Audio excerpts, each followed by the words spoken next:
All right, this is the May 5th meeting. Thank you.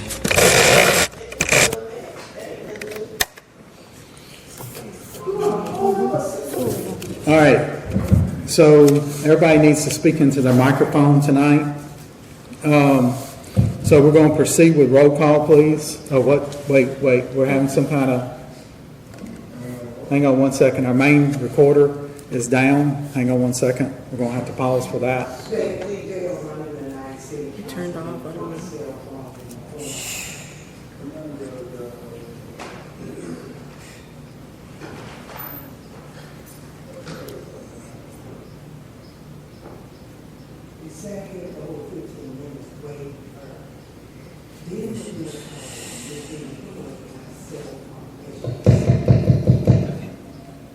All right. Is it recording? Yep.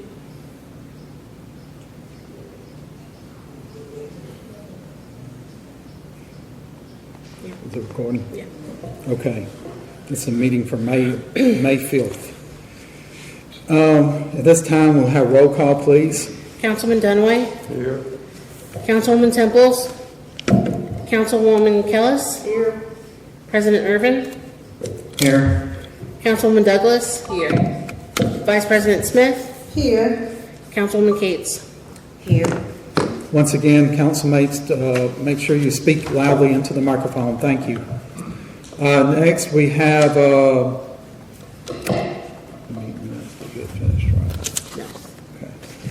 At this time, we're going to table the matter of... we're not going to vote on the matter of approval of the minutes for the meeting held on April 21st. So we're going to move on to recognition awards.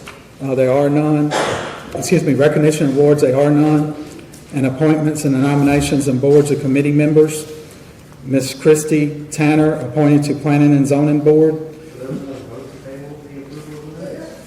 We're just not going to, that we can, but it's not going to, we're going to have to reintroduce it. So, but we can table it. Because we don't really have nothing to table. Because they're not completed. Yeah, you can't. We can't. Well, we could. But you're tabling something that don't exist. Yeah, you can't table something that don't exist. So, all right, moving along. Number 6, we'll bring that. We're going to circle back around, and at next council meeting we'll bring that back up. Okay? Yeah. On the April 21st meeting minutes. On appointments and the nominations of boards and committee members, Ms. Christy Tanner, appointed to Planning and Zoning Board. Ms. Tanner, are you present? Yes. All right, could you please come to the microphone and come to the microphone?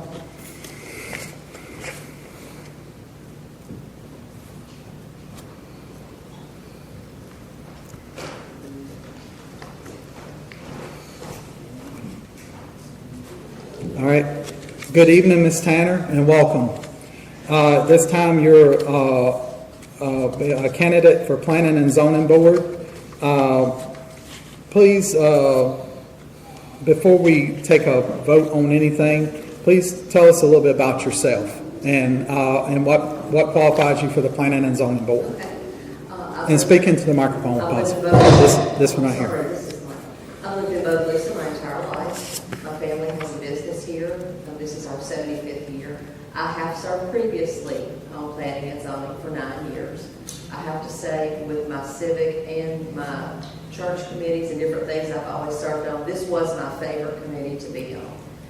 I did enjoy doing that service, and I look forward to doing that again if I'm approved. And I look forward to helping Bogalusa be better and stronger. Is there any questions that anybody has for me? I think I can hear. Okay. I remember you when I was I on. served with you. Yeah, you served with me, and I appreciate your service at that time too. I do remember that now since you brought it up. And I will tell you, the only thing that gates me from being on the planning and zoning is the charter. So because I've been just like you will all new planning and zoning commissioners within a year will go through the free training that the state offers, with Capital Region Planning Commission. So you'll know that. Even though you've been on the board, there are some things happening around the state, little new tweaks and all that. So at this time, I'm going to ask for a motion and second. We're going to open up for public discussion. Make a motion. I second. All right, I got a motion and a second. Public discussion.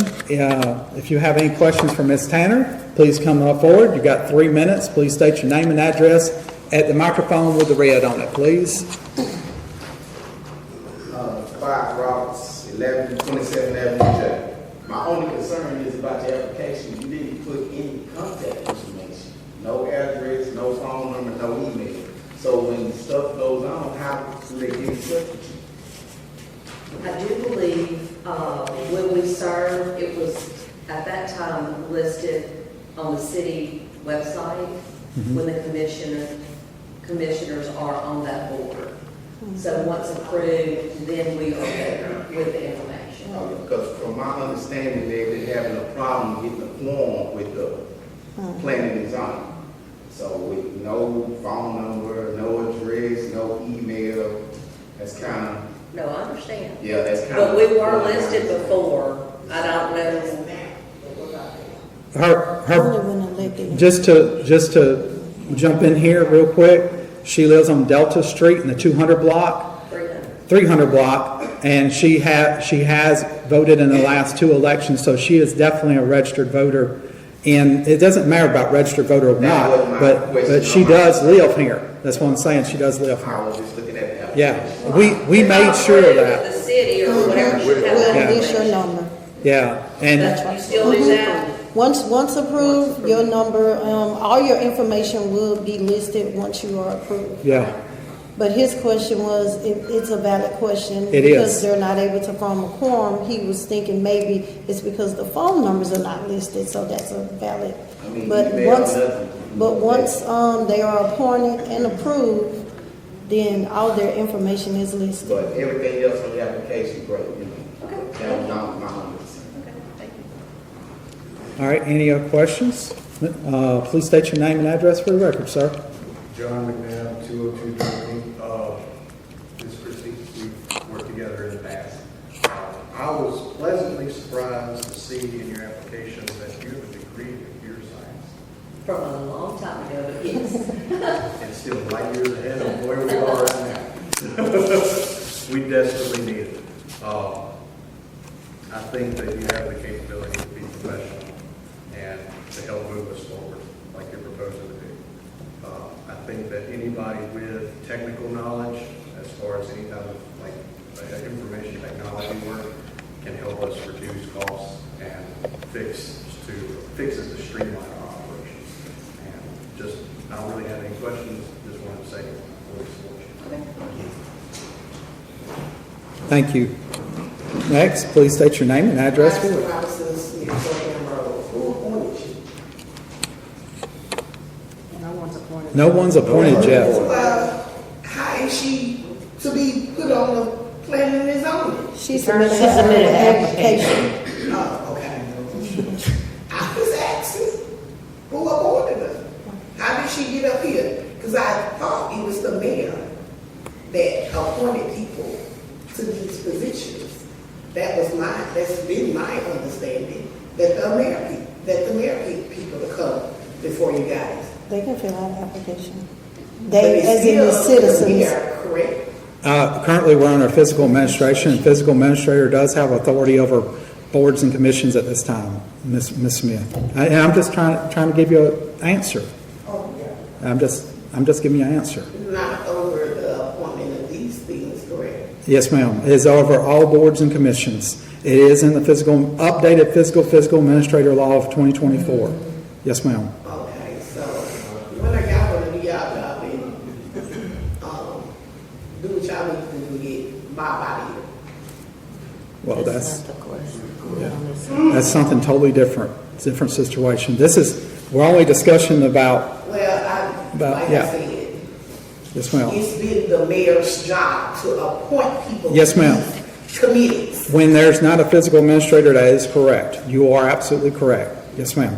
Well, persons still have to, of interest, still have to fill out an application, no matter if the mayor appoints them or not. It's just volunteers who would like to volunteer come forward to help the city out. And I understand. But they have to be in Right. A through E now, right? Yes, But ma'am. before y'all allowed anybody to do it. But now you tighten the rings and it just has to be through A to E to help Bogalusa in anything, correct? That is the way it is currently. Yes, ma'am. And That that's is- crazy. That is absolutely correct, but if it jogs your memory, I myself or Mr. Dunaway, we were all both in agreement, he and I, that if, as long as you want to volunteer and you're here to help the city, please volunteer, because you're taking out time from your family, your job, and your extracurriculum that you could be doing to help your family yourself. But yes, I am all for a volunteer. I don't care if you live in Egypt. If you would like to volunteer, I do, and I'll stand on it.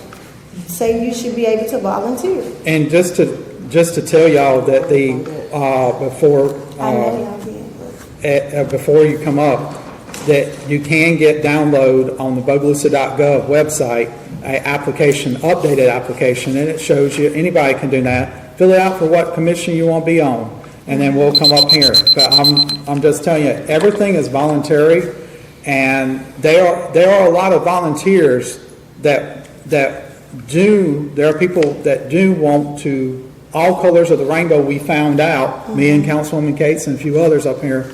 People do want to serve, but they want to serve in peace, if you follow what I'm saying. So they don't want, they want to get the job done of the city of Bogalusa. Go ahead, Mr. Well, Farrell. I suspend committees on this wheel. Thank you, Farrell, You have the floor. 1931 D replaced. I'd like to know, why are you all in such a rush to fill these positions under the fiscal administrator when you all did not want to fill any seats under the mayor? Why such a big change? And Understood. to me, I think they should be assigned under the mayor. Yes, sir. And if you all were right, that's what you all would do. Okay. Mr. Faith, we are not in a rush to get the positions filled. However, when the mayor was here, these positions were filled. It's not up to us or the individual who was placed on these boards.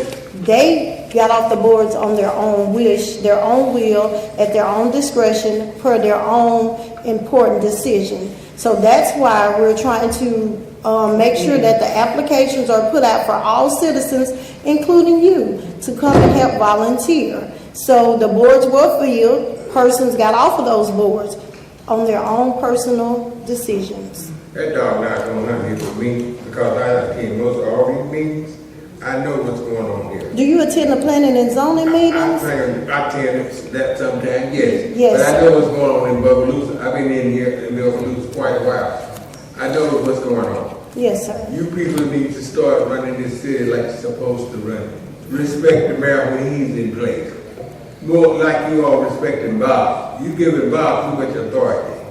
And I don't like the way you're doing it. And I think I've been in this world longer than all of you all. It's supposed to get things equal for everybody.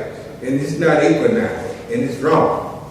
Thank you for your service. And I would like to say, in addition to that, planning and zoning has requested to get these positions filled because they have not been able to have a quorum in order to take care of the city's business. So there was one announcement put out, nobody applied. Then a second announcement was put out with applications, and we had a couple of people to apply, such as Ms. Tanner. No quorum. And No quorum. just filling out the application, Ms. Tanner, I thank you very much. Just getting it this far. Any other public discussion? I close public discussion. Council discussion. I would like to say thank you, Ms. Tanner. I appreciate you for stepping forth once again. After 9 years of service, you are experienced, you know what to do. As Mark stated, those small changes have occurred, but I'm quite sure you are able to just work with the board, the members on the board now moving forward. And thank you and your family for 75 years of service here in the city limits of Bogalusa. And just want to thank you and your family for all that you do. Thank you for all the donations that y'all contribute to the youth. And thank you. We appreciate the city. All right. Thank you. Any other council discussion? All right, this time, I thank you, Ms. Tanner. And roll call, please. Councilman Dunaway? Councilwoman Kellis? Aye. President Urban? Aye. Councilwoman Douglas? Aye. Vice President Smith? Aye. Councilwoman Cates? Aye. At this time, I am going to ask to amend the agenda for a special guest speaker due to a Yes. public health issue that has been presented. We have the Department of Health and Hospitals present here. And Yes. are you a doctor? No. Okay. No. Just Stephen. Stephen, right? And I Stephen have- Davis. I have a, And we have Mr. Stephen Davis. Give me just a second, and Yes. we're going to amend the agenda first. We're asking for an amend the agenda for special guest speaker only. Do I have a motion? motion, so moved. All right. Public discussion to allow the guest speaker. You have 3 minutes. This is amend only. How interesting. Tobias Roberts, 1127 Avenue. I have called the council office on this same matter 6 times to be added to the agenda for a guest speaker. Have I not, Ms. Secretary? Yes. I have spoken with her. She have told me that some persons never intended to put anybody on there as a guest speaker, even though they advertise. If you want to speak, we'll call in, we'll put you on there. It never happened. Mark took over. Guest speaker, I called in twice while he been president. She said I was going to be on the agenda for the guest speaker. It never happened. All I'm saying, man, is terrible. It is terrible. I'm with him to come up here and speak. I'm not against him coming up here and speak as a guest speaker, but that is pathetic. To your face, not behind your back. You through? Okay. Thank you. All right. Let me reply to Mr. Tobias. I just got through saying, this is a matter of public health and safety. That's the only reason why I considered an even special guest speaker. We also have another matter too tonight that from the physical administrator. Come on forward, Mr. McNabb. Please state your name and address for the record. John McMahon, 202 Derby. I have concerns with amending it prior to the adoption of resolutions instead of after, because there are some compliance issues that play into current issues that we are currently not in compliance with as of right now with this meeting. And that's going to come up in the first resolution to be adopted. I think that we need to do our resolutions first and then have our guest speakers afterwards, because there's some serious compliance issues with these resolutions, and I think we need to address them first. Okay. Thank you. Any other public discussion? Closed public discussion. Any council discussion on amending the agenda to allow the Department of Health? Yes, I do have,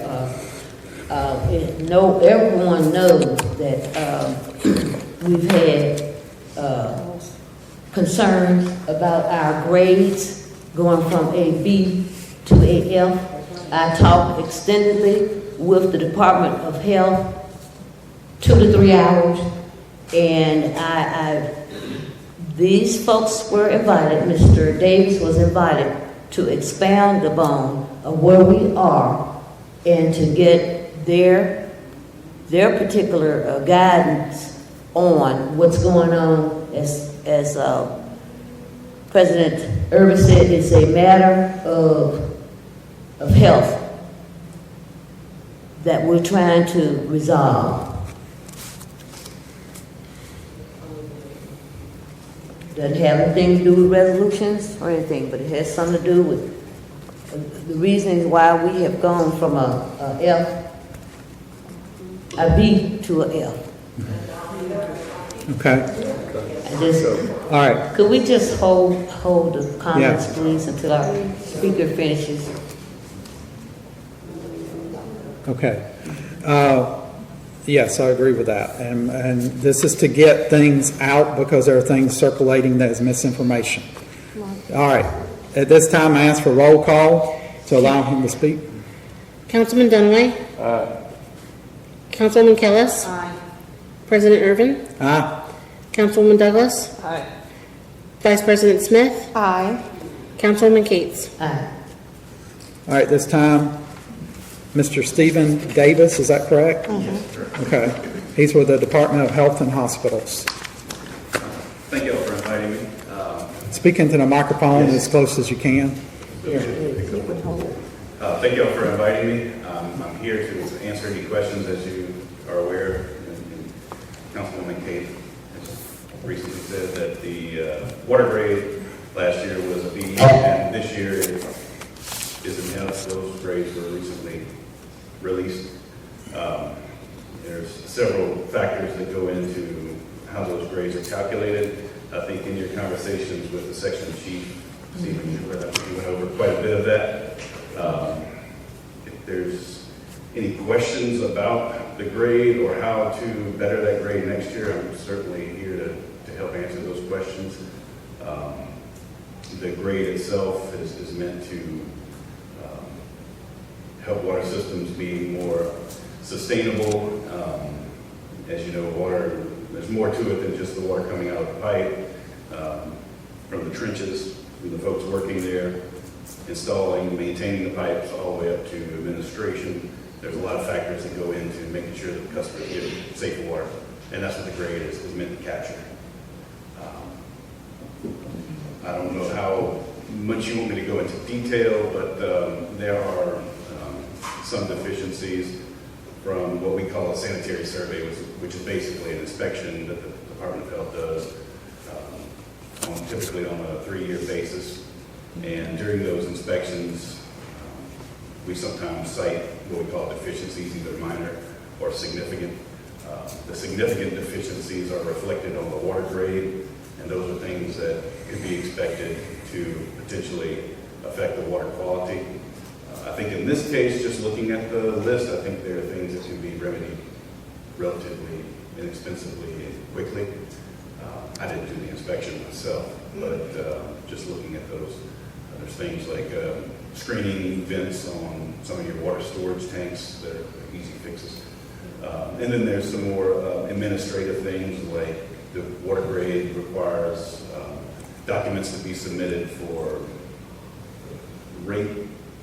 your rate structure, your billing rates to customers, that sort of thing. There's guidance we have to help water systems or towns prepare those documents. But once the grades are assigned, they're typically not able to be changed until the next grade year. So we're here to help you between now and then. Any questions you have to ensure that grade is increased. So besides the grading of it, is Speaking the of that- water bad? The Department of Health collects samples monthly. Those are BACT samples, bacteriological samples collected throughout what we call the distribution system, your piping system. Again, there's 15, based on your population, 15 samples collected monthly. And also at your well sites and various points, there's other samples what we generally refer to as chemical samples for a whole list of potential chemical contamination that could be in the water system. And my review of the data at those times, up to the recent time, I saw no indication that there was any contamination present to be concerned with. Can you break down the timeline of what Yes. contributed to this score? Yeah, what was the timeline Over of the the report? years, like, when is it expected? Is it every 3 years or every 4 years? The grade rule is an annual grade Annual.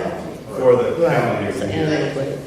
Okay. The inspections those findings are factored into the grade rule, but those are separate. Those are Okay. even going back years and years before the grade rule, which came into existence in 2021, I believe. For many, many years, we've performed inspections of water systems. So that's a separate time frame. Our goal is 2 years. with a 3-year being the max. To come out and physically look at your water wells, your water tanks, go through your records. It's a full inspection, So both all in the the field data and for in this report came from 2025? the I'm sorry, Stacy? All of the data that was used to produce this report was from the year 2025? Yes, or if it's data that, or if it's a deficiency that may have occurred earlier, before 2025, it has not been resolved. And I understand in talking with your section chief, Mr. Davis, that there were letters sent out to the city of Bogalusa to respond back, and from what I understand, there was no responses. There was no response. That's my understanding, yes. Yes, and In our they were system, we addressed have- to the mayor.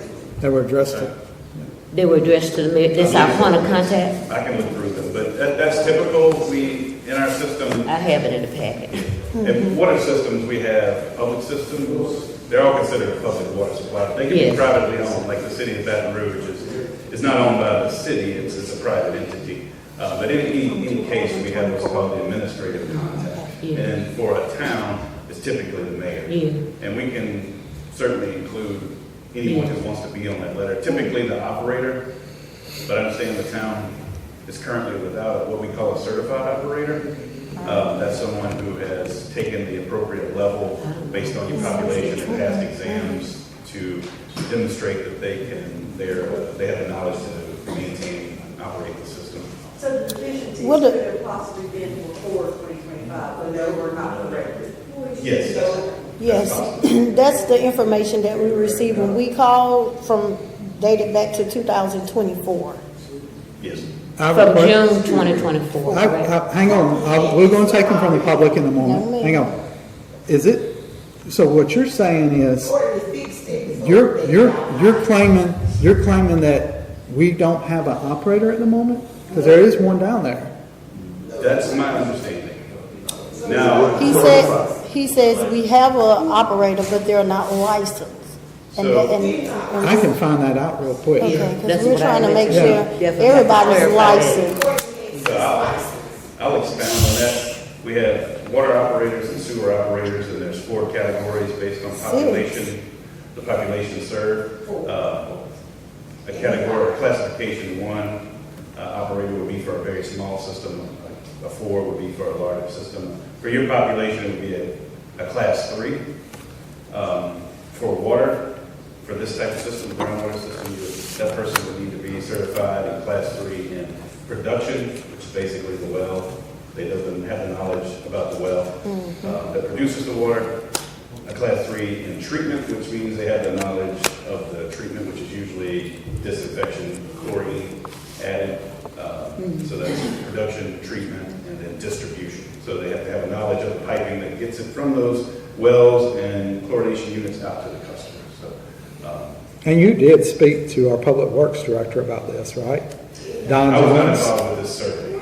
So Okay. I would not have personally. You- But during the survey, what we asked for is documentation, and those have to be, they have to be displayed on the wall with the certification that LDH, Louisiana Department of Health, gives the water system. They display Right. those. So if there's not a certified operator at the time of the survey, a deficiency is issued. Right. And that's resolved when we get evidence that the appropriately licensed operator is on board, either by a contract or an employee.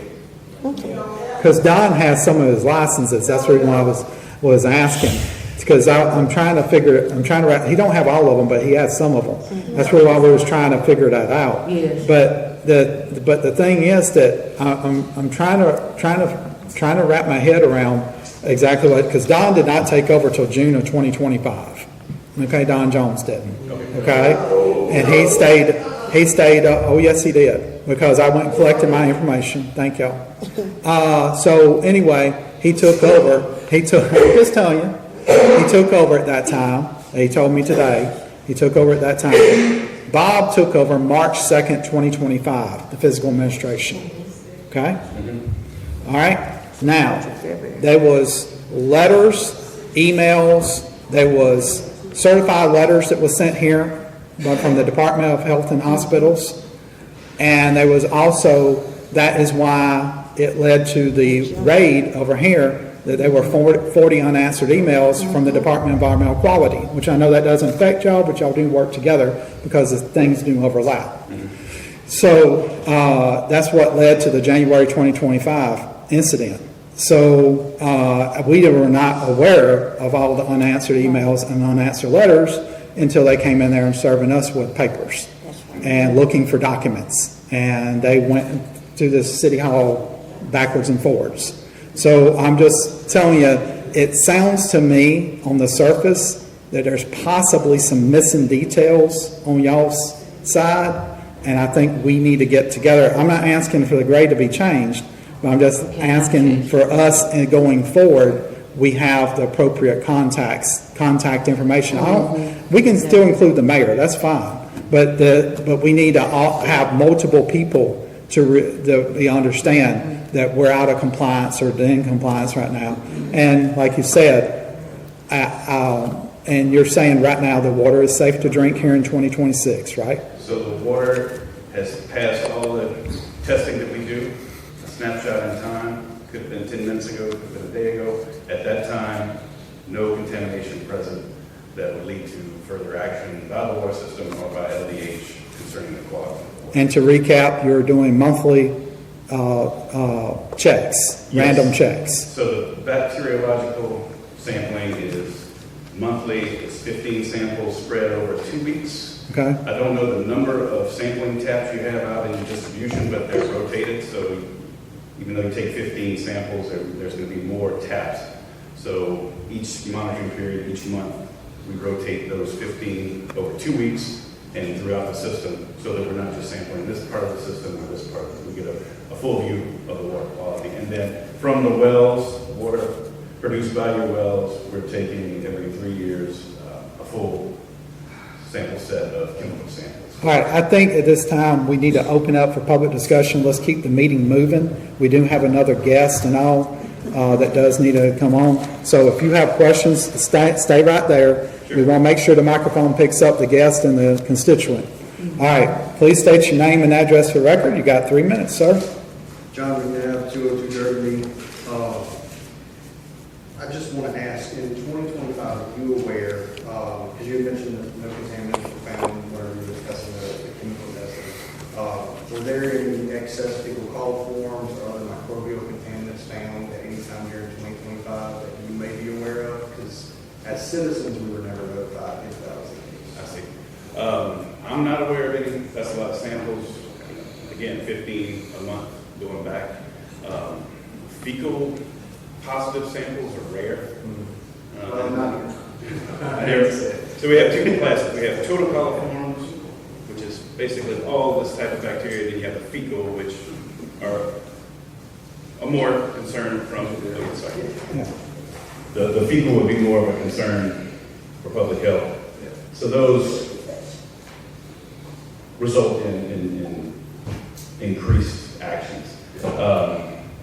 It's not uncommon for water systems to get a total coliform positive at this tap, and then the way the rule is written, we come back and we take repeat samples. From the original tap, upstream, downstream, we try to see, was it a false positive or was it an actual positive? And then there's public notice. If it's confirmed to be a positive coliform sample, yes, there is a public notice aspect to the rule with this, so the customers are aware of what happened. And that's what I was wanting to clarify, just make sure that, it didn't happen because we weren't notified. Okay. And I just want to make sure that that wasn't a situation that arose. I would like to add, we have on our website, it's called Drinking Water Watch, where you can go in for any water system in the state and see all the compliance sampling, all the violations, just a ton of information there. So if you want me to look back into history and see what the coliform sampling history is for a certain time frame, you can do that, or you can do it through that website. And then, other than that question, I just wanted to apologize for something that just slipped out a second ago on behalf of my official that's in my district. There was an insinuation that, y'all probably are not providing enough information. He has a tendency of trying to shoot the messenger. We've seen it with constituents. We saw it at the auditor's meeting. But I do appreciate what you're doing here, and I want to apologize on his behalf. And thank you for your assumption, Mr. McNabb. All right, next. Yvette Preston, 641 St. Augustine Street. We're talking a lot about water treatments, mandates. The citizens really don't know, in case y'all haven't noticed. You look on the back of your utility bill, you're going to be charged $12 starting in June every year. This cost was passed on to the citizens. And then you had the nerve to put on your state mandate. Is Franklinton under the same state mandate? That's right. So their water is? You sure you want to go with the answer to that? Franklinton is under a state mandate. They're under the same thing. They do water testing there too. Every water system in Louisiana. It's a one-time. Yeah. No, it says to be charged per year. It was broke down quarterly, it was $3. Well, we weren't told that when we were paying $1.7 million for water. This doesn't have any. We're paying for sanitation already. This cost is not even in the explanation of the They cost. don't know the job. That charge has been in place for years. My first time seeing it, I've lived here 4 years. So that's a lot. That's it. We're tired of the line. I'm sure it's Period. Y'all added $12 to citizens and elderly citizens in District A, B, C, and D. Can't afford that. Call your city clerk tomorrow morning. Why are you even talking? You ain't even on the council. A, Because they were Everybody didn't get to the middle. my turn to talk. This doesn't have anything. Like I said, this wasn't brought to the citizens' attention, and I really wasn't paying attention until I went to the phone to pay the water bill today, because it's on the back of the state. It doesn't tell citizens ahead of time. So y'all been lying to them.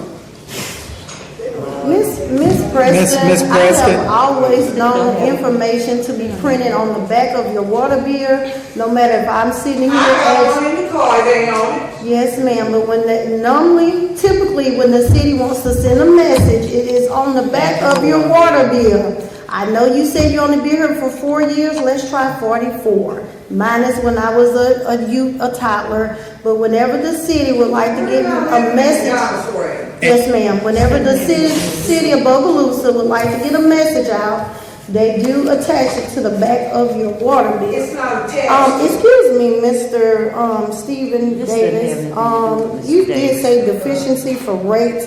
Could you give us a little bit more information on the deficiency for the rates? Because some citizens think that we're lying to them, and we're human just like she's human. We get the same notices when our water bill comes out. Like, I think a lot of times the citizens don't really know the job of a council person versus the mayor and its administration role. So we get a lot of heat. So that's why I need you to help explain, because you are part of this expertise. And we get the information the same time they receive the information. As far as the grade rule is concerned, there's a requirement that the water systems upload their rate study information. Like I said before, part of the water grade is to make sure that water systems are sustainable. If you're not charging a rate, a flat fee, and maybe not capturing your costs, that can be a concern. So we want to make sure through the grade rule that you're uploading your information for us to review so that we know that you're working to cover your costs and when you say we, could you please clarify, when you say we, you're not referring to the city council. We as in the persons who are in administration is supposed to make sure that y'all are aware of the fees or the rates, or that we're able to sustain the water system, that it's able to be tested, correct? The water grade documents can be uploaded or provided by whomever the water system feels is in the best position to do that. just so that we can get the documentation and we can review it. In this case, not just the rate study, there may have been other documents that weren't provided. We just, And this is one of the components, which I'm going to ask you to, if you could briefly go over the components that's on the rate system itself. This is one of the components that was not fulfilled, in which we got notification to update the rate study. Correct me if I'm... hang on. Let's tap the brakes here, because he's discussing that something that we just went over. We just raised, not we, but the CPI, which was voted on by the council in 2009. That's not my question. That brought it up to the Louisiana Rural Water Association, came in and done a eval of the system, and they did say that we were behind on our CPI and our annual CPI, and it had to be brought up to speed. So that, I mean, is that what's going to encompass this? Is that what this My discussion question is? Go ahead. is that one of the components that was not met? The rate study, Yes. it was not uploaded for the 2025 year. So Yes. you start with 100 points in the grade rule, and different categories you get. I'm sorry, you get Mr. points I can't hear. for either not providing the information or if there's deficiencies that haven't been resolved. So points get subtracted, Yes. and that's what the calculation grade. And rate study is one of them. Yes. Providing it. Yes. If you do provide it, we look at it to make sure it's acceptable. And that's Thank you. the one of the notifications that was sent to us. And council was not. For the notifications that we discussed earlier are in the form of, I think most of those are what we call a notice of violation rule. Yes. Notice of violation letter. Yes. That's how we notify you if, let's say, one of your wells is not being maintained properly, or if you have a violation with one of the coliform samples that the gentleman mentioned earlier. I'm not saying either of those have happened, I'm just using those as examples. Yes. But as far as notifying you about the rate study, from our water grade team, emails are sent out at appropriate times during the year as reminders that the portal is open, that you need to upload this information. But I doubt you would have gotten a specific letter that says you did not submit your rate study. Okay, thank you. Thank you. Skylar Ray, my operator. I just want to clarify too, in November of 2025, we did meet with Ms. Susan Robbins with the Louisiana Rural Water Association. That's when we started the rate study. I just emailed her about 2 weeks ago and asked for the update on that, and she said that she was still working on it and that she would be sending it within 2 weeks. So I do expect that email to come through soon. I also wanted to go over an email that we received from Corey Harris with LDH, and he went over all of the open deficiencies. So I'm just going to briefly read over the things that are still open and unresolved. I'm just going to read the dates.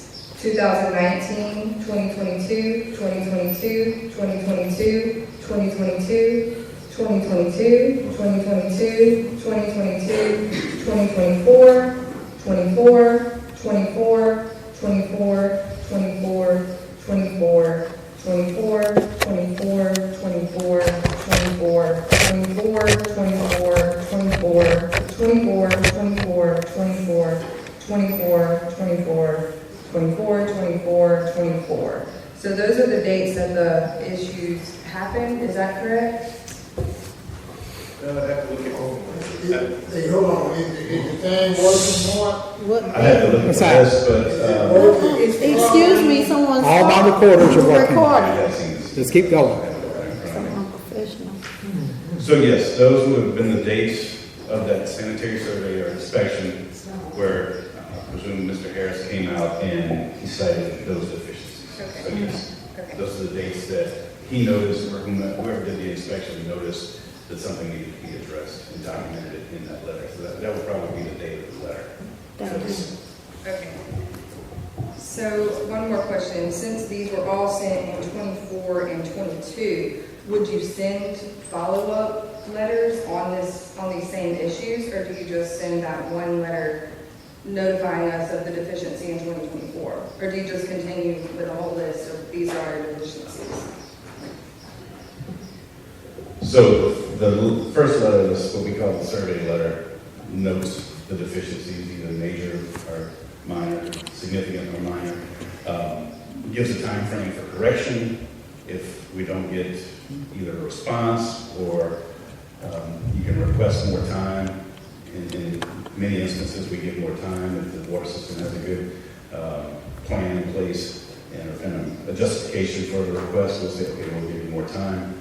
But if we don't get a response or we don't get a request or we don't get indication that it's been completed, then we issue a letter to the water system saying that you're in violation.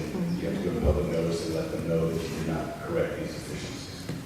So there's a follow-up letter saying you haven't satisfied these open issues, these open deficiencies. Did we get a public notice to?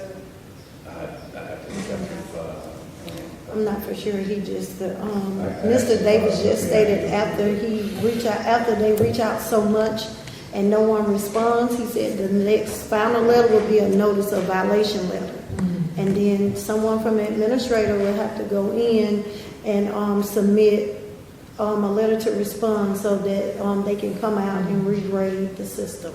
But as of now, it stands still that the grade cannot go back, but the violations started in 2022, and then in June of 2024, more letters were sent, no one responded at all. So it went unnoticed, like just in mid-air, but bam, since you got a notice of violation letter, then now we want to respond. Now, before the fiscal administrator leaves, the He told assistant. me, Mr. Davis could explain it. Wait. Isn't the reason why? Let me ask y'all a question. Hang on. Come back to the microphone. One question.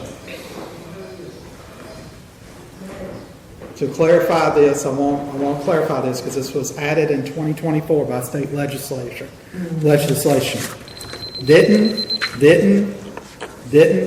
Wasn't one of the reasons that the city of Bogalusa was put under physical administration was because of non-compliance with Louisiana Department of Health and Department of Environmental Quality. Is that correct? I believe that was a factor into all of it because we were going to start, the city was going to start I said one of them. facing potential fines for that. We're already having financial issues. So I do believe that was one of the issues. Okay. That's what I wanted to know. Thank you. All right. Now, This was last 1915 North Carolina. One question, did you say you sent letters to administration as well as the mayor and Mr. Nielsen, to the mayor? in most cases, our letters for a town are addressed to the mayor. Okay, if you send anything to the mayor, he does not get it. Bob gave his mail and destroyed it. He wasn't even. He spoke that. Mr. Bob wasn't here in 2022. The whole For state. the school teacher. His mayor's downstairs. let Ms. Lampton say her piece. Shut up, I'm talking. Go ahead, Ms. Lampton. Bob spoke that before the state of Louisiana in Baton Rouge. He said that if any mail that the mayor said he wasn't getting, he didn't have his mail. Bob said, I get his mail and I do destroy it. He said that, and that's all I have to say. So be careful when you send his mail. I will add that we send all compliance documents via certified mail. Yes. And we get evidence of someone received it. Now, what they did with it after they signed for it, we don't know. Before Mr. Sanders comes, I want to address Ms. Lampton. Ms. Lampton, I want you to know that on January 7th, 2025, Bob Nielsen was not in this building. And the Department of Environmental Quality said that there were 40 unanswered emails spread between the Louisiana Department of Health and the Department of Environmental Quality that was unanswered by the administration. They also said that there was numerous certified letters that was also sent here. I just want to disclose to you, this happened on January 7th, 2025. What happened after that day, I have no idea. Well, you know, but he did state that he did not give the mayor his mail. That was when we went to Baton Rouge. because the representatives asked him questions, and he said, Yes, ma'am. no, he does not get his mail because I get it and I destroy it. I heard that. Robert Bob Nielsen said that. So you might need to get the mayor's address and send him anything you got that needs him to read, sir. That's all I'm saying. Not being ugly, but I'm just telling the truth, because I was at every meeting.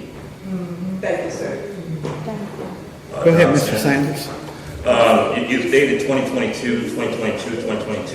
The mayor was not even in office in 2022. That was under Winnie Ferretti. I haven't spent her name. When the mayor got in 2023, Don Jones was the treatment plant manager up to late 2024. Courtney Billiard did not take over till late October 2024. When this all happened, all of the documentations and all of the correspondence was going to Don Jones, and he was not reporting it correctly. That was one of the reasons he left. And we brought somebody in with all of their licenses. Don Jones had a level 1 license. The reason why we know that, DEQ came in and told us that he was not properly licensed running the city's facilities. So that put everybody in quite danger, because you don't have the right documentation and the right certification to run the city properly. When the mayor brought in Courtney Billiard, she had a level 4. She kept that level 4 until Bob fired her. So she was under her licenses. That's what kept the city up running. Now, that part when Don Jones left, there was nobody in the queue until the state came in and filled the gap. So it's not an issue of, well, the mayor did that. The mayor is not licensed to run an actual treatment plant. That's why you hire a treatment plant manager who was not up to par. He brought in someone who was up to par, Courtney Billiard. Now, those documentations and stuff that were coming in, Don failed to file those things. Why? When he left the building, they found all the documentations in his office. They were not filed correctly.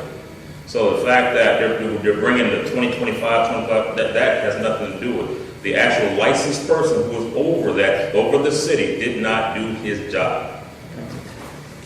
Thank you, Mr. Sanders. Page 12, 1931, Deaver Place. The problem here, the physical administrator came in and took over the city. When he came in, it was a B, right? It was a B in 2024. Okay. Yes. It was a B and now it's an L, right? Correct. The problem is, when the physical administrator came in, he fired all the qualified people that worked down there, public works, that deal with the water system. I know what I'm talking about. I used to run this country. This man is not qualified to run this city, and I do think he needs to go, and we need to get somebody in there qualified to bring people back who qualified to run the city. Because right now, we don't have qualified people running the city. And another thing, why should we pay more money for water when it's got an F rating? It don't make any sense to me. Matter of fact, we should be getting a refund. Because now we got to buy bottled water to make our health stay healthy. So, raising the rate, you all already raised my rate. I went from $47 to $65. I would like that, because there's only 2 in my house. We don't use that much water. And another thing, everybody here saying Bob didn't say that in Baton Rouge. He did say it. I was there. Bob is not qualified to run the city. He should have never been brought in, because he was part of the problem in the beginning. And I'll tell him to his face, if he stop being a coward and come over here and look at him, because he ain't never a coward. Okay. If you have a question for Mr. Davis. 1127 Avenue J. So what you're saying that the water is not contaminated, right? That he got F because of due process. That's right. The grade rule takes into consideration inspections, water quality, sampling, administrative, all sorts of different aspects. Right. We want to make sure, as a whole, holistic might be a good term for it, that the water system is capable of sustaining its operation. Right. And you could have maybe the best operator in the world, with the best backhoe, the best piping materials, that's great. But you also have to have the administration and vice versa. Right, so All parts need to be. So basically, it's points on things that the administration didn't do that made us have an F, not that the water was contaminated. Right? Correct. I mean, just for clarification to the people, so they can know that the water is good, it's not bad. Just going off of memory, I think there was one violation issued for one of those 15 bacteriological samples we take a month, where our staff recorded a lesser chlorine residual than was required by state rule. But no contamination. That's. All right. Miss Smith, you're gonna be the last one. Thank you. Did you not just stand up here and say that it was fecal found in the water? I didn't say. So, okay. Trying to get clarification because that's what I heard. So that's what I'm asking. And I know the shredder, right, is not over there saying that. Yes, please. Okay, I close public discussion. Any council, we're not voting on nothing, but we're here to have well, we need to keep the meeting moving. Thank you, Miss. I thank you, Mr. Davis, for coming. And you have my contact information. I do If have any your contact follow-up questions, information. feel free. And I would just like to say, anyone that wants a copy of the packet that was forwarded to me from the Department of Health with the letters that were sent to us, hey, just let me know, do a public record request, and I will send them to you. But Mr. Davis, there are several components that's on that particular grading system. Is there any way you could briefly give a synopsis of the components? I know we had a total of 48 points. Yes. Minus 100 points. That threw us into the F. Yeah, that threw us into the F. So if you could go over that briefly with the components for those individuals that did not know of the components that include our particular inspection that was supposed to be done in December of 2024? Some type of our inspection was not done. I don't know if I follow that.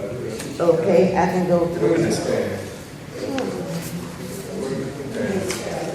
It's in the notes I sent everybody. Now, to conserve time, we have two more people that we need as guest speakers. I know. Well, if you can finish up? Yes. Right, because this is very important as far as I want to make sure that our water was not in any type of, I know he said it, but I wanted to make sure as well versus what's out there in the media on us, not on us, but on our water situation. I'll quickly list the seven categories that go into the water grade determination that comes from a state revised statute 45.9.1.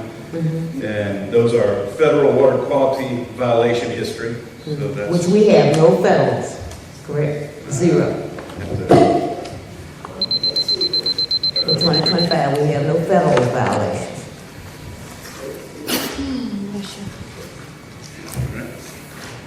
correct. So no points were deducted for federal water. The second category is state violation history. Maximum of 10 points can be deducted. 6 were deducted. Financial sustainability. Right. Maximum of 10 points, so 10 points were deducted there. Operation and maintenance and infrastructure, both of those are tied to those inspection letters that we do. And for each deficiency, we note it's a multiplier. In this case, for operation and maintenance, there were a deduction of 6 points and 20 points for infrastructure. Customer satisfaction, one thing we require is that a complaint log be uploaded, and we didn't get the complaint log. So the 10 Complaint points, law was not applicable. 10 points were deducted for that. So the last category is secondary containments, basically iron and manganese. No points were deducted for any issues with iron and manganese. Okay. Thank you, Ms. Lawson. All right. Thank you. All right, thank you, Mr. Davis. I Thank you appreciate. so much. Yeah, we appreciate your time and patience and coming for our constituents to answer these questions publicly. Thank you. Okay, All would you right. like me to stay for other matters or? Any other matters that y'all need him to stay for? No, sir. I don't think so. All right, And if any of y'all got questions for him, y'all can go to him in the hall while he leaves, because he's got a long way back. You live in Baton Rouge. I can leave my contact information. I have cards, so I can leave. Oh, you do have some Who wants cards? to follow up with me Yeah. after the meeting? Yes, Yes, sir. please. Thank you. Thank you. Point of order before we go further. Uh-huh. I just received notice that something has potentially gone wrong with the live stream, so if we could get a verification if it is still going through. Yeah, it's still working. I'm looking at the person that's doing the live streaming. It's still rolling. Yeah. Okay. And so you'll know that state law, even though we did start off with live stream and everything, state law, even if we have a technical malfunction and cannot resolve the technical malfunction within a couple of minutes, we can continue the meeting under state live streaming laws. We done looked that up and made phone calls to the LOA about that. So, all right. I'll leave my cards here. Okay. Moving along, we have another amendment to the agenda. The physical administrator assistant wants to come read a letter at this time in reference to the parks and commissions. Do I have a motion? This is not to vote on anything or approve anything, thank you. But it's just to read a letter. So for council, we're going to make a motion. Second, public discussion on amending the agenda to allow them to read this letter to bring you up to date. And what is this in reference to? Just the parks and recreation. What, fees or what? Right. Any public discussion? Fees or what? Yeah, about fees, yes. It's just to allow her to speak her business. When did we start having to have insurance to use these parks and pay fees? This is something that we pay money for. So why would we have to have insurance to have an event in our park? And to give you a correct answer, Ms. Smith, because we live in the state of Louisiana, the number one most sue-happy state in Louisiana. They will sue you at a drop of a band. If a little kid, let's say a child breaks their arm, mom and daddy can sue the event organizer and the city, whoever has the biggest purse, which would be the city, because the event go right under real So quick. don't the city supposed to have that insurance? Yes, ma'am. Haven't they had that insurance in the past? So why all of a sudden it's a problem for people using public parks? If you, And you have to have insurance Yes, ma'am. and pay a fee to Bogalusa. Why all of a sudden No. we have to do this thing? I view it as, and this is how I view it, and this has been going back, I know 10 years, because we had this discussion on planning and zoning one time. Even to use the parks for your event, you must provide us with insurance and list the city as a rider. In the event, in a court of law, they're going to sue the person with the biggest purse anyway, and you will be called. You will be called a defendant. Just say that. No, it's been around for a while. Special Because events. I Yeah. never needed it and I never had it. When there's a permit Special requested, events. they have spoken with our clerk downstairs, Ms. Shan, and they will provide insurance. That's just for For you. liability. Yes, that's completely, Yes, ma'am. So, So you had a special event if you didn't follow the rules. girl, I'm nobody asking. ever told me Oh, about no insurance. awareness. Okay. So And that's why I'm mismanagement saying requires that too. that now you're enforcing the rules now. It's always been the way. What I just said in this case. Okay, anyways, but I don't see how it's, we already paid for these parks. We paid for the upkeep of them, that nobody really mows Avenue B anymore.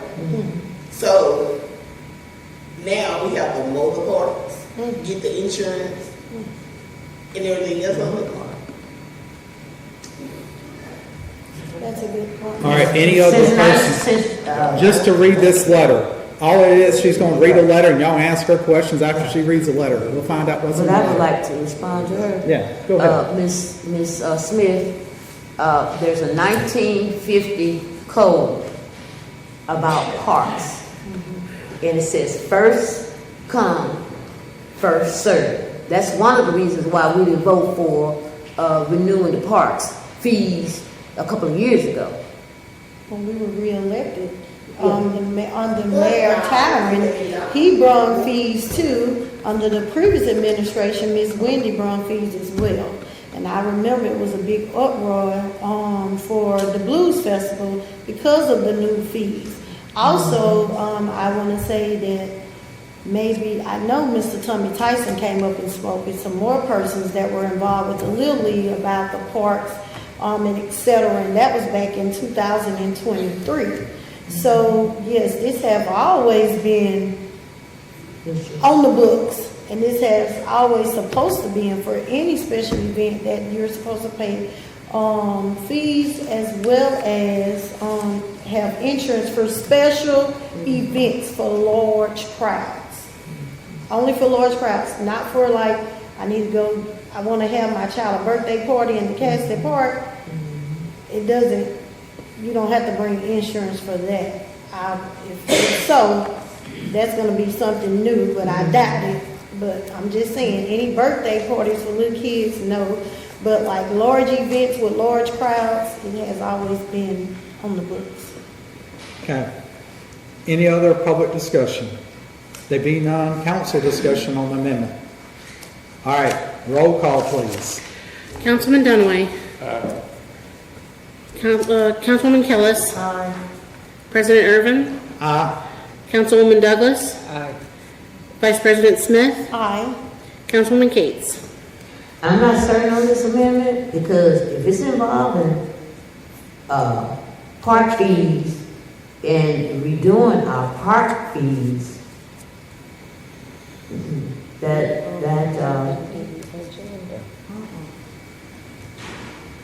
No, he's Councilwoman Cates, he's going to put it back in our ballpark. You understand what I'm saying? He's not going to use his physical administrator authority to do so at this time. He's going to put it in at a our foreseeable ballpark. date. Right. Let her read her letter, please. Yes. I ask. Let her read her letter so everybody will be on the same page in the room. I don't even know what the letter reads, but I do know it's not that. Okay. All right? So, all right. So we have a full thing. Please state your name and address for the record as you're reading the letter, and what is your position with the physical administration team? Skylar Wade, 1 Hoffman Road, Fiscal Administrator, Secretary. All right, pick up the microphone, hold it up to your thing so it gets good and so everybody can hear. I feel like there's a little bit of confusion, so can I give a brief backstory, because what y'all were saying and the questions you had is kind of confusing. So when we came in, we could not find any special event information. There was an ordinance stating about special events, but we never found any of the documentation about it. I did see different communications where the mayor was trying to put in a policy or an ordinance and establish fees and establish the insurance, but we never found that. So the fiscal administrator temporarily paused events for us to do some research on what we need to do. So now I'll read this letter. Members of the council, in response to recent events that created impacts on public safety, sanitation, and city operations, a temporary pause was placed on special events to allow time to establish appropriate structure and oversight. That pause is now lifted. However, in the absence of a formally adopted ordinance, the city must move forward with basic safeguards to protect public safety and prevent further strain on city personnel and resources. Effective immediately, the following temporary administrative requirements will be in place for a period of 60 days or until a formal ordinance and application process is adopted, whichever comes first. Insurance. All events using city property must provide a minimum of $1 million in liability insurance, naming the city as additional insured.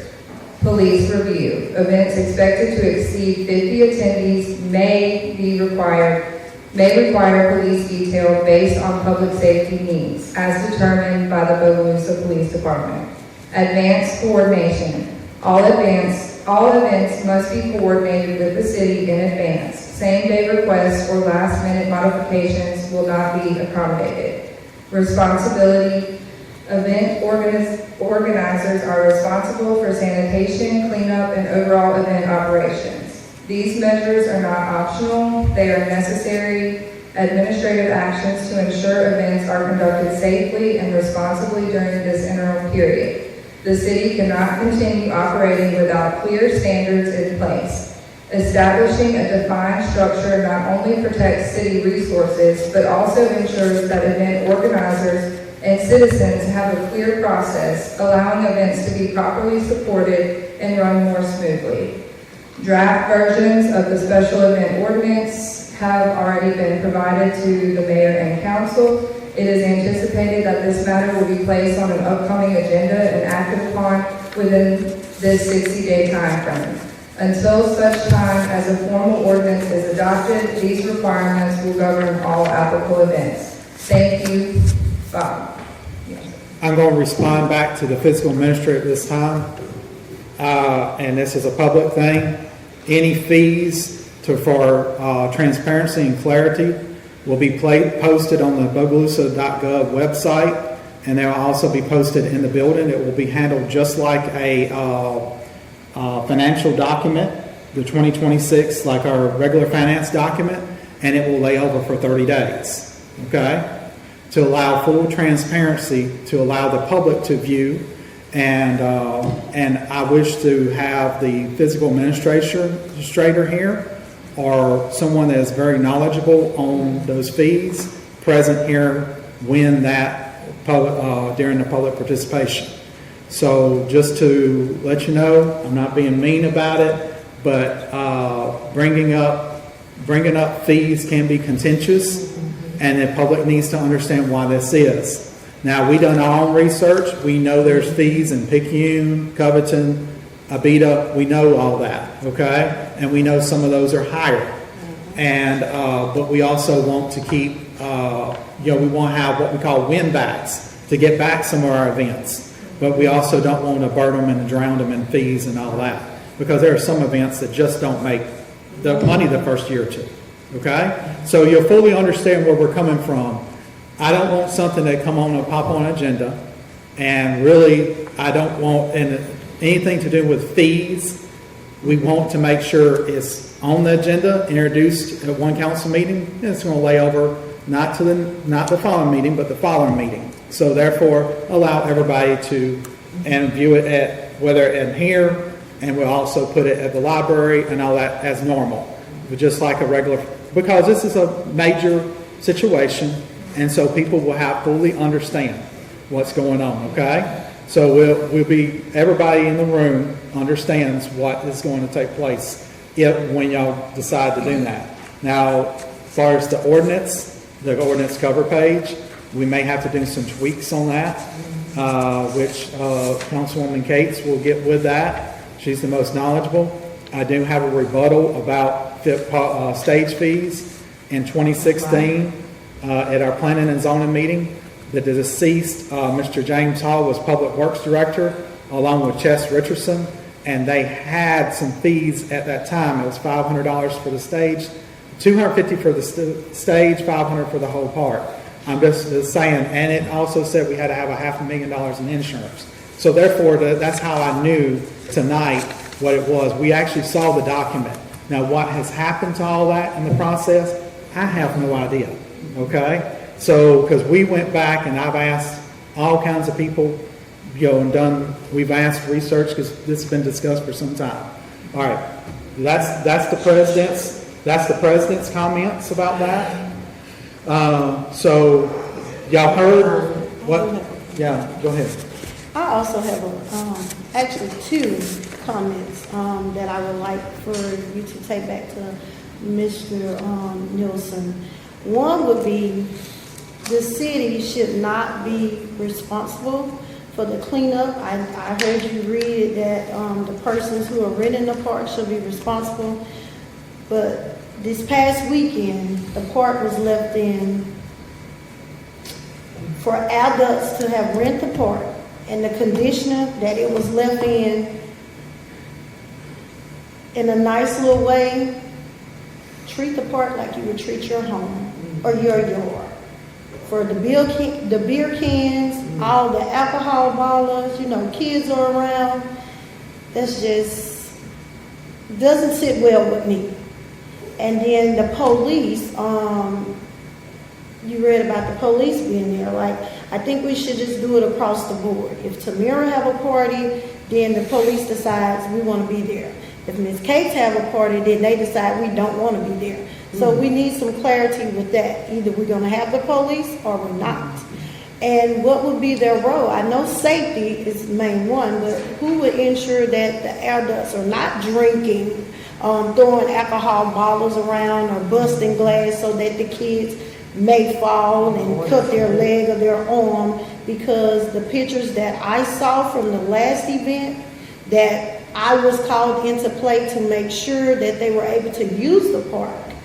And I called to do everything that I could to help them, and it was a disgrace to me because I went out of my way to help you as a council person should. But the way that they left that park was disrespectful to the city as well as me as the councilwoman who stepped up to help have the event there. So and I'm apologizing to the Public Works Department because those men and women have to go out and pick up behind adults. We're talking about adults littering. And what about keep Bogalusa safe? Keep the city of Washington Parish beautiful. We just had cleanup day. And for the adults to go out and do that, like, my feelings were truly, truly hurt. So we need to also have something in place. If you're going to rent this park, like if you go rent someone's building and you leave their building trashy, you're going to pay a fee, or the next time you call to rent that person's building, you will not be able to rent it. So we need to also have something as a council that we can work with the fiscal administrator and the mayor administration as well, that if you're going to trash it, maybe you trash your house in your yard, that you're going to be responsible for a cleanup fee as well. Right. I have a question, Ms. Wade. Ms. Wade. You mentioned that there will be 60 days or until an ordinance is passed. Okay. So when you say or until, and as he had mentioned, the particular subject matter that you forwarded to us, yes, it definitely has to be tweaked, because some of the, as I explained to the physical administrator, some of the stuff is already in place. For example, you mentioned spillovers. Some people are having their events, in their own areas, and they're already paying the police. So, could you kind of expound on the new fees for the police department that we might, it's just for safety purposes? New fee? None of this right here has anything to do with fees. So what he's saying right now, because he paused everything, he paused everything and wasn't allowing anybody to do anything because he wanted something to be in place. Absolutely. But until, it's not fair for people who want to go out and have events. So we don't want to stop the public from having their events. Yes. So we're going to open it up, but the only rules that we're putting in place right now is that they're going to have their insurance. And if it's over 50 people, they need to get with BPD to see if they need police detail. Yes. Now, So there's no fees in anything at this time. The stuff that I provided to you, there were fees associated with that. Yes. We did lots of research on that. Yes. Also looked at what the mayor was wanting to, all the fees that he had. Honestly, we adjusted them a little bit lower than what was on there before because we looked at the statistics of Bogalusa and the size and we measured it off of that. So things were a little bit lower than what he wanted, but the fees are... They're not irreparable at this point because I did get a lot of calls about people wanting to rent certain areas of the city and they were denied. So you're saying now procurement will not deny them once they go and request a permit. Right. That's the whole point of this letter. Is basically and we will saying get a copy of that letter, correct? Yeah, I'm going to hand it to y'all and you can make a copy after. This letter is stating that there is no pause and it's open back up for 60 days. Okay. So we have 60 days to try to get something in place. Let's get together. Let's work on what we need to do to get Okay, and if this in it's place. past 60 days, we can do an extension, correct? I don't know that. That's not. All right, you're going to enter that letter into the record, and then that letter becomes a public document, and it will be loaded separately tomorrow morning on our city website, okay? Yes. So what are you saying is these people that already have dates on these calendars, they are still allowed to have their events, correct? Correct. And anybody else who comes, if somebody came tomorrow to City Hall to have an event, as long as they had insurance and as long as they went through BPD, they would be able to have their event as well. But right now, there are no fees associated with anything. But Bob is just asking that we put something in place. We need a few rules in place, like you were just mentioning spillover. We're not trying to block somebody from having a party like a birthday party at their house. A spillover is like tonight, Yo-Yo's is having a block party. They came to City Hall and they let us know about that. So those are the types of things we're talking about. We need to be aware, or the city needs to be aware of these events so that it's safe for everybody. And so that we can let people know this street is going to be blocked off for this block party, whatever. So we just need to all be on the same page, and I think a better application process with more information and detail will not only help the city make sure we're doing what we need to do and follow what risk management is telling us, but also ensure that the event holder is having the event that they want to have. Because I know another issue that we had this Sunday, there were some issues with electricity. If we had known that vendors were going to be there, we could have our electrician go out, have a site plan, have spots mapped out for everybody so that the event could have been successful and safe. So. All right, we have a guest, constituent who wishes to address you, Skylar. Please state your name and address for the record, sir. John McNabb, 202 Derby. I don't want to put you on the spot, but, given the fact that Bob can't be here to answer, I hope this doesn't get you in any trouble because the last two people he's had present his public releases are no longer with us for whatever reason. But I just have some clarifying questions.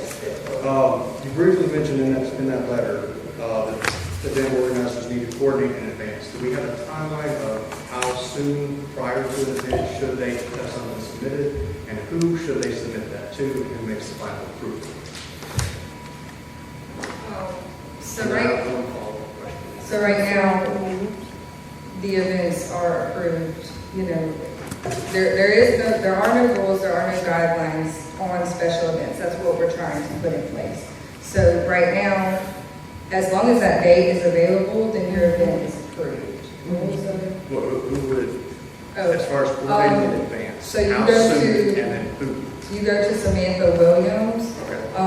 In the information that we submitted to the council, we were asking for 30 days, but there's nothing in place right now. We're just asking that don't come 2 days before an event, because we have to coordinate with Public Works, we might have to coordinate with EPD. We need time to make sure that everybody is on the same page, so. Okay. And then there's just one more thing that I wanted to ask to get some clarification on. You had mentioned that if it was an event that was expected to be attended by 50 or more people, it may require a police presence. I'm assuming the event organizer would then have to cover the cost for the police to be there outside of the regular scheduled shift. But am I understanding correctly that the police get to make that decision? Is there not a conflict of interest for individuals being paid making an oversight decision? I'm not really sure the answer to that, Mr. All I know is that when Mecca has their parade, and I didn't understand this, they paid the police department. They wrote the check to the police department, not to the city of Bogalusa. The police department sets up how much they're going to charge them, and when it was all, whatever they did, they had to pay the police department. But does the police get to choose whether or not they're needed? The police did, that's right. Yes. They did. Depends on what type of event. What they told me was anything over 50 people, they make that decision.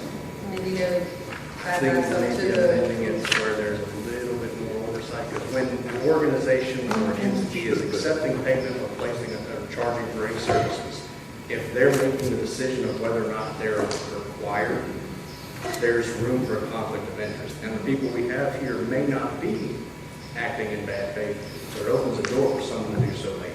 So that, a little additional oversight on that might be something that Bob can do. And Mr. John, that's why I stated, like, I don't want it to be cut no which way. And when we sit down to help put things in place as we should as council people, because that's what we do. Like, if it's 50 or more, then the police need to be there. Because like I just stated, if Tamira's having an event, I'm going to have more than 50, like it shouldn't be. But also, we have to make sure that the chief, as well as the assistant chief, will have someone that's willing to come out and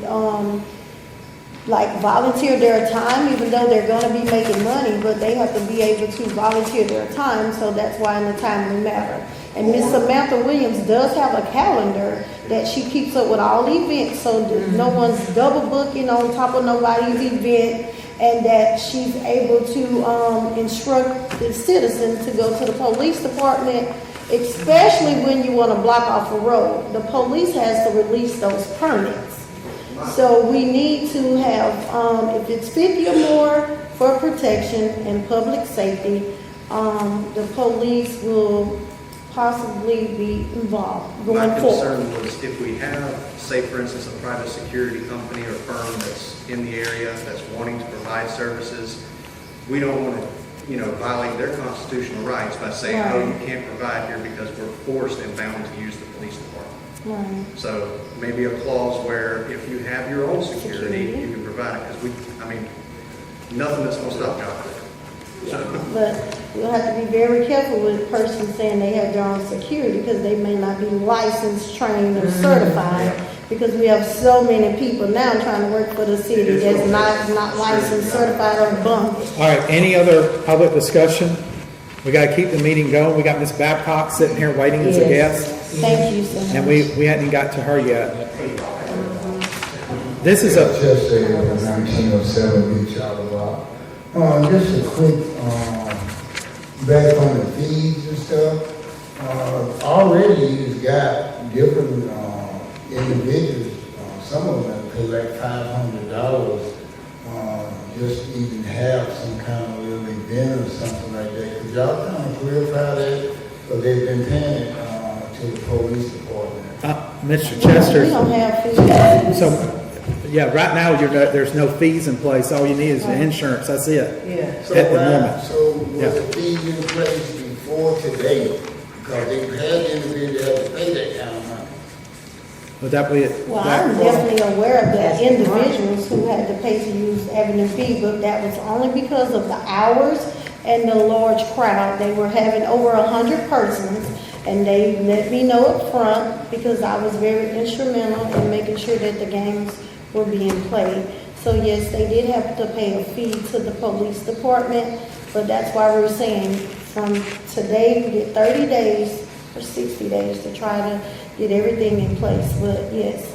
Because I do know like the NAACP and people like that, voters league like that, you know, they had to pay this. That's fees for parades, that's totally what I'm saying. different. But that's not even over 50 to 60 people, that's kind Yeah, of. but that's different, that's a parade. Parade. Right, yes, it is. Most See, it's cities, different than a parade and a march. that's right.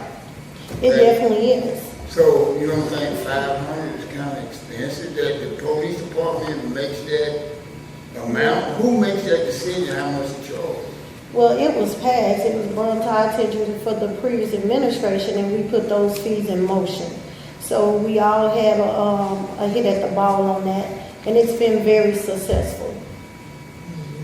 Yes, but you gotta have. And I have to pay as well for the There's parade. nothing wrong with that, but what I'm saying, my point is that fee is excessive, $500 if you're gonna give somebody a march, anything, even for Martin Luther King. There shouldn't be no fee to put on a parade that he was for all the people. Correct, absolutely. I think we advocated for nonprofits during the ordinance. There was a police ordinance that went forth for parades, and the only issue with nonprofits is that if they are in conjunction with someone at the city, those fees can be waived, but they have to be in conjunction with someone at the city. And those fees were brought to the council, and we did vote on that and agree upon it.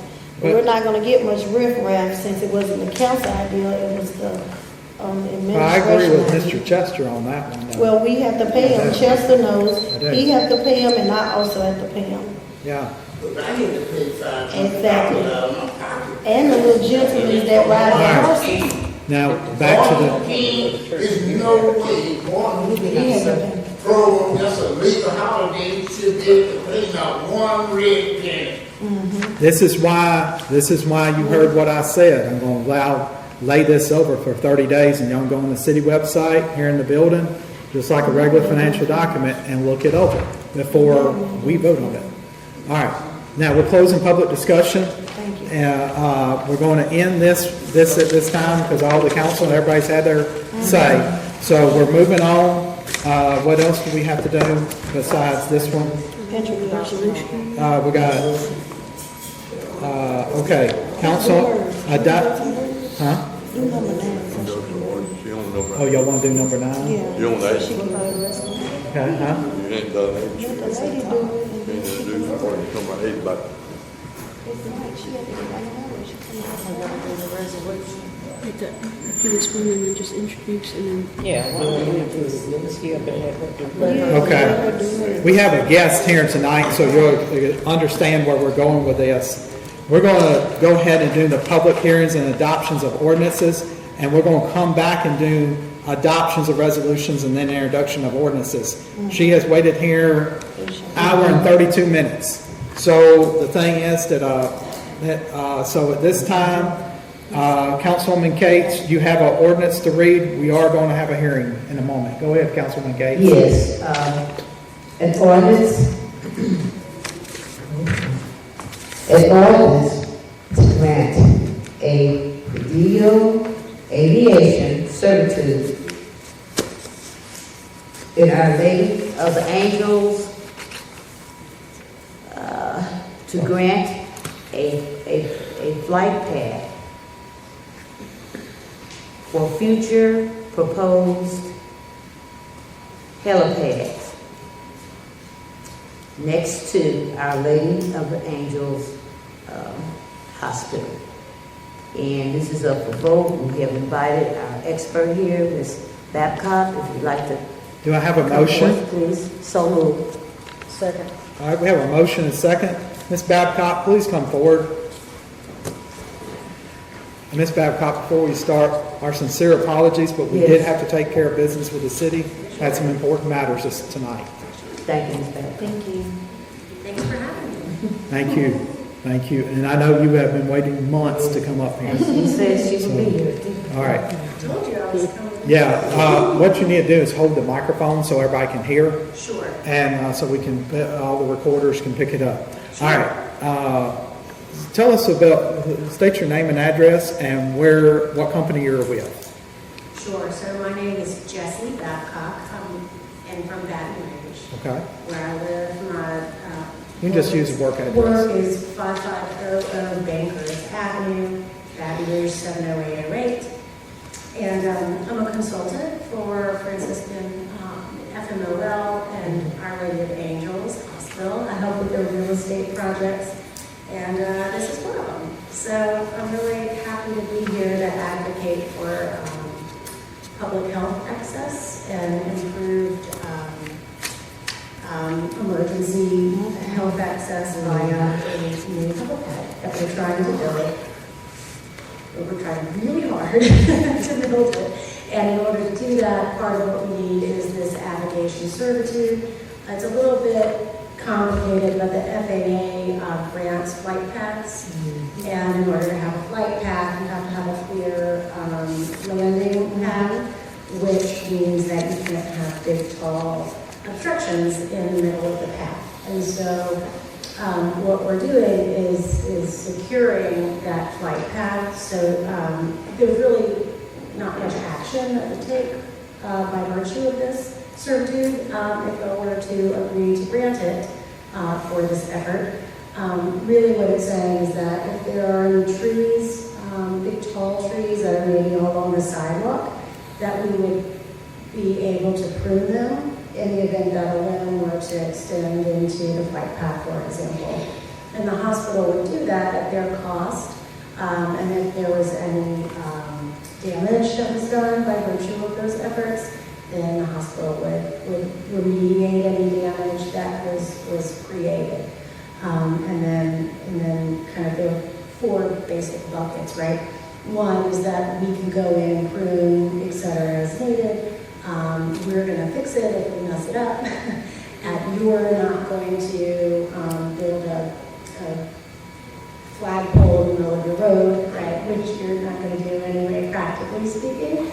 But it's basically encumbering height against the areas that we're requesting, which is a road, that you're not going to build anything to obstruct the road anyway. So again, practically, it doesn't have a lot of impact, but because of the FAA and long-term success of this proposed project, this is the gold standard, right? So that today, there might be a baby tree, right? And then in 15 years, we might have to say, oh, we need to prune that tree. And this documentation would effectively allow us to do that, again, at our cost. Is that a fair explanation of what we're trying to? Where's the flight path going to be from A to B? I mean, well, you got an exhibit. There's a map in the back of your agenda. I didn't see it. I looked all through it. Very last page. Yes, so what you see here is the full, the proposed FAA flight path.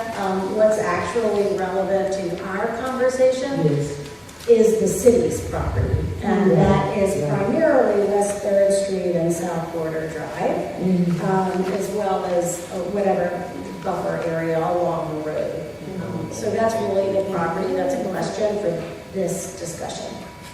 For reference, y'all, the helipad, projected helipad is going to be at, which is not being voted on tonight. This is just air only. Right. It's not land.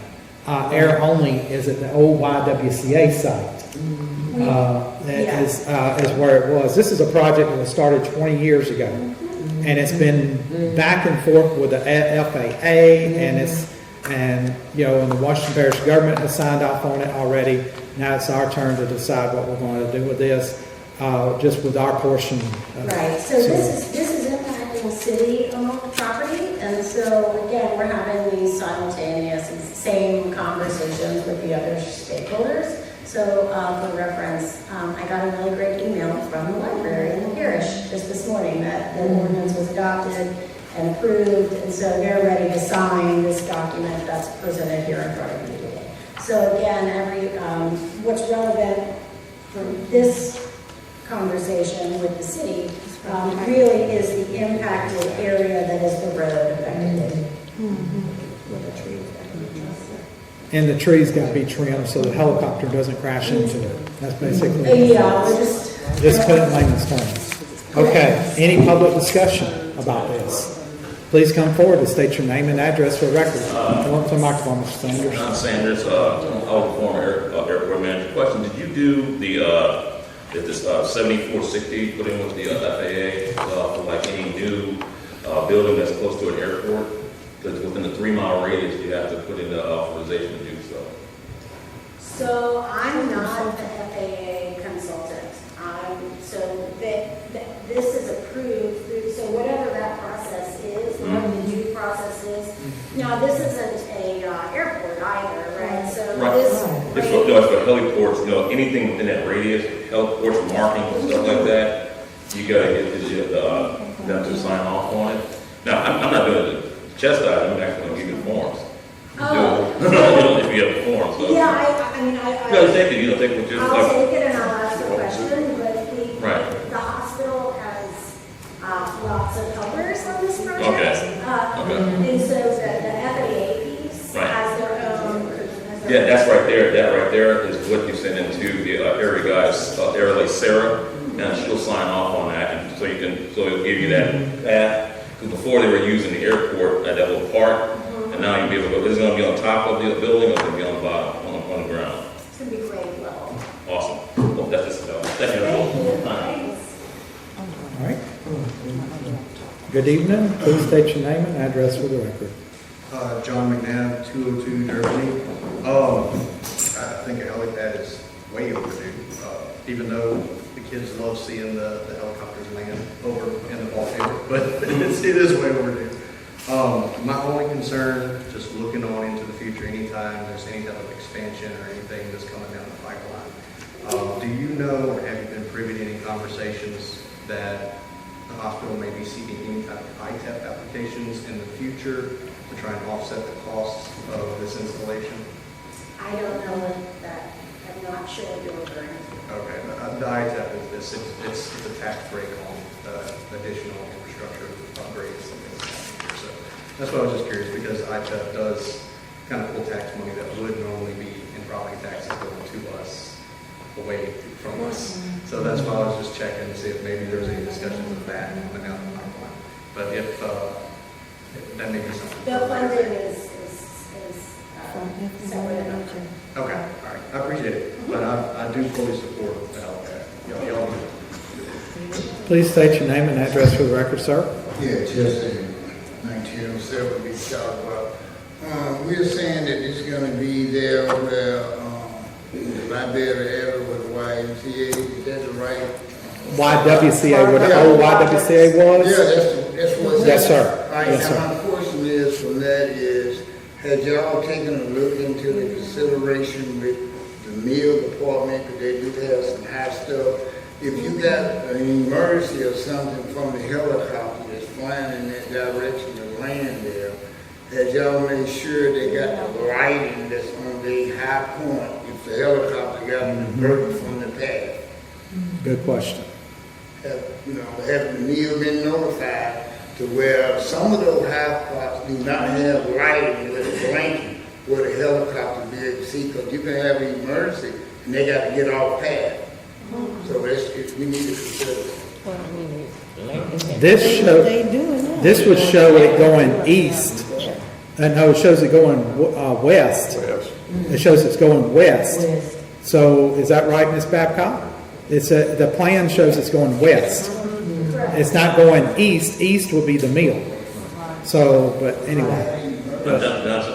What he's saying though is with that authorization I gave you, they'll actually do the study and point that out to all the mill. They'll do all that for you with the FAA. Yeah. So when you send that into them, they'll fix all that for you. Definitely right there. Thank you, Mr. Sanders. All right. I'm going to close public discussion, council discussion. Okay, my comment, Ms. Babcock, is that when we spoke, as you know, and some other people have mentioned, this is a long-term project. I mentioned to you about Mr. Mervyn Taylor, who used to visit for the meetings there for the helicopter pads many years ago. I'm very glad to see, I'm not disclosing my vote at this time, but I'm glad to see that they're going forth attempting to go forth. And then I also asked about if and maybe this has happened between the last time we talked, if the property owners, have been contacted in this event, not only property owners, in the event of entity, and I presume they're going to be in that other form that Mr. Sanders just mentioned, but the property owners will be located as far as the fine tuning of the program. So you're asking if I'm communicating with us, with the other property owners? Yes, ma'am. Yes. Okay. Yes, ma'am. Okay. Thank you. Yes, ma'am. I haven't go before out of the airport. Councilwoman Douglas? With what I'm looking at, and right now, I'm seeing the library, and there's a rock parking lot. What Are you worried would about that be the- removed and a blacktop parking? Because with the library being there, I know we're not gonna move the library, I don't think. No. But just to say, when this helicopter take off, it's wind blowing, and with these rocks here, you don't want it to blow. Yes, ma'am. So the debris that could potentially, all of that's been studied, and it'll all be addressed. They wouldn't give us a permit if it wasn't safe. So whatever improvements need to be done or not, as the case may be, it'll all be handled to FAA standards, and certainly Angels cares very much about public health. Okay. And so they'll take every effort to mitigate it. Because we don't want to break anything. There we go. I've been under that helicopter because I have a grandson. He's special needs, and they have flown him out of here several times. And just to be near that helicopter and to feel that wind, I know this wind. If it's there, it can move the rocks. Yes, ma'am. And a portion of that is the hospital parking lot where the people park. Yes, ma'am. So that's what I'm concerned. All right. Any other council discussion? I'm just happy for council discussion. Well, we have Mr. Farrell, we have council discussion. I like to say, go ahead and let them have it, because Bogalusa already 75 years behind time. Every hospital got a helicopter landing coming in. Okay. Let them have it. Thank you. I do have council discussion. Being a mother, I'm happy to see the hospital moving forward. When my son was a baby, he had to be airlifted, and it was just how they used to do it. You used to have to go to the airport, and the ambulance will come pick up the patients, take them to the airport, and lift them. And then over the recent years, they used the ballpark. And being a former employee there, when it rains, it is so muggy out there, and for the nurse and the doctor and the pilot that has to get off to get the stretcher to go get the patient, and sometimes that water and that mud can prolong time. It's hard to do it. So this is truly a blessing and just a long time coming. All right. Any other council discussion? There be none. I'm going to have roll call at this time. Councilman Dunaway. Yay. Councilwoman Kellis. Aye. President Irvin. Yes. Councilwoman Douglas. Aye. Vice President Smith. Aye. And Councilwoman Cates. Aye.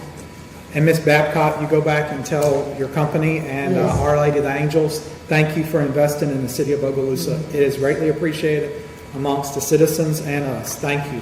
Thank you. Thank you. Yes, and please let us know if you need copies of this ordinance, this sign off. Yeah, we'll get you a signed copy very, very soon. You got our email? Yeah. Yeah, we'll Yeah, email just it to you. we'll be in touch on that. Yeah. Thank you all very And much. safe travels back Thank you, to Ms. Baton Babcock. Rouge. I'll take the Safe travels. Thank you all. Yes. All right, now we're going to go back to adoptions of resolutions, which is a resolution by Councilwoman Cates. Okay, a resolution to submit all bids to include applicable LMS electronic processes to the designated council committees for review. Now, I'll make a motion on this. Second. And I say that because we have found out recently that MATs are doing electronic bidding, and with them doing their electronic bidding, we still have to have our regular bid committee meetings to disclose everything that they disclose. So in order to put that in place, this is one of the reasons why this particular resolution is done. All right, let's open it for public discussion. Yes. At this time, please come forward and state your name and address for the record. Is dealing with the resolution about bids. John McNeil, 202 Derby. We find ourselves in a situation where it looks like, there's a page break here, so I assume that these are together. Looks like there's a request to use form system to submit these forms, much like DocuSign we had at the last meeting, in which I showed significant issues in which we are not technologically adept enough to be implementing any other new systems until we are brought up to compliance with what we currently have. One such instance of compliance, and I'm really glad that you're streaming on Facebook tonight because it highlights another one. Facebook has a 30-day policy that it deletes recordings. Pursuant to RS 44, subsection 36, recordings of meetings as far as a municipality must be kept for 2 years. So deleted videos are going to be a serious form of compliance issue. We have this, and we're already in non-compliance with it because there's been finance meetings in the past that have been deleted and have not been provided back for the public. So there was no retention policy. Furthermore, it looks like in this form that you're asking to use, it's a simple Google form or a Google Doc. Do we have the documentation or retention policy of the Google Workspace or private Google account that's used for this form? Councilwoman Cates? Well, actually, it's not about the form, it's about the process, okay? This form is used and uploaded by a procurement person in case we want an electronic reading. All right, let him ask all his questions. Situations. The fact is, what you have in this packet is not up to standard operating practices.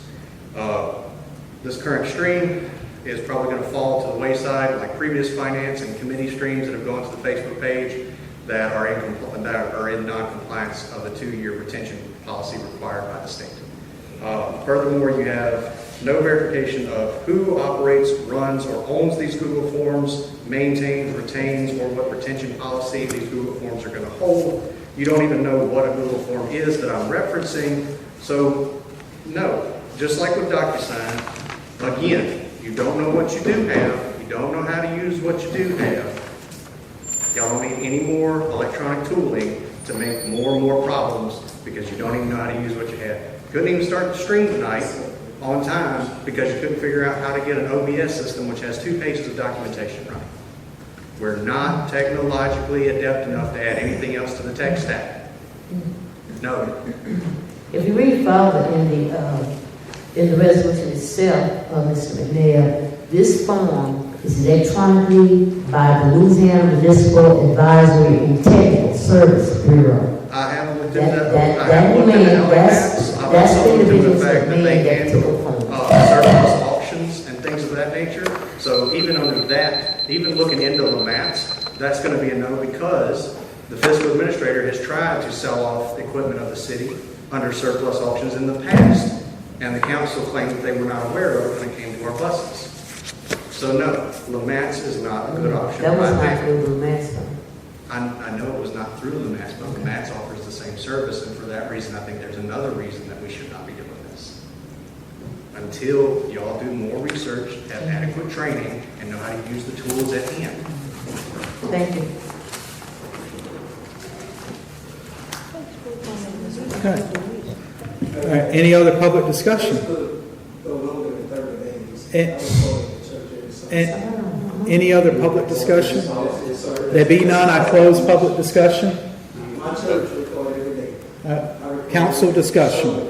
My council discussion is that although we still have our bidding process in place, whereas individuals, once again, they submit forms for our bidding, and the seal forms are done. It's the same situation and same for the LMATs. And it has been that way for some years with their particular program. It gives us options, whether it's through electronic or LMAS, which LMAS has to send all of their information to us, and then we have a meeting that discloses their information. So we paid them anything, the man? No.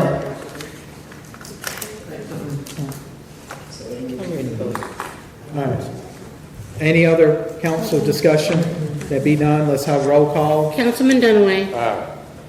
Councilwoman, she's not here. Councilwoman Kellis. President Irvin. Aye. Councilwoman Douglas. Aye. Vice President Smith. Aye. Councilwoman Cates. Aye. Okay, next we have a introduction of ordinances. This is by Councilwoman Temples. She's not present.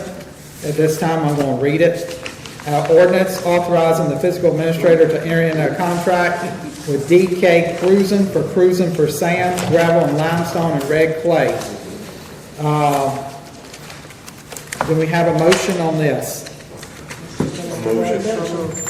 Oh, it's introduction only, I'm sorry. Introduction only, okay. All right, next we have administrative remarks. Is there anybody from the administration? There's nobody from the administration. We're moving to council remarks. Councilwoman Dunaway? Good. Anybody got council remarks? I would like to say Happy Mother's Day to all mothers. It has been a very knowledgeable meeting. Thank everybody for coming out, taking time out of your busy schedule. The Washington Parish STEAM and Learning Center has events coming up May the 29th from 4 p.m. to 7 p.m. Location 322 South Columbia Street, Bogalusa, Louisiana. Also, they are hosting, Mrs. Spikes is hosting a summer STEAM, July the 18th, 2026, 10 a.m. to 2 p.m. There are certain fees, $20 per workshop. She will have different rates for the 3-day camp, $65. The premium lab is $35. June the 8th through the 12th, 2026, she'll have different workshops going on from pre-K to grades 9 through 12. If y'all haven't been out to visit her building, it's a very nice thing that she's doing for the kids, for its educational. The robotics battle box is very, very, very educational because the kids actually learn how to build the robots from scratch. So we're just asking the citizens to get the kids involved, to come out to the STEAM Washington Parish Learning Center located at 322 South Columbia Street in Bogalusa. Okay, any other council discussion? I think we're pretty much finished here. And I want to thank everybody.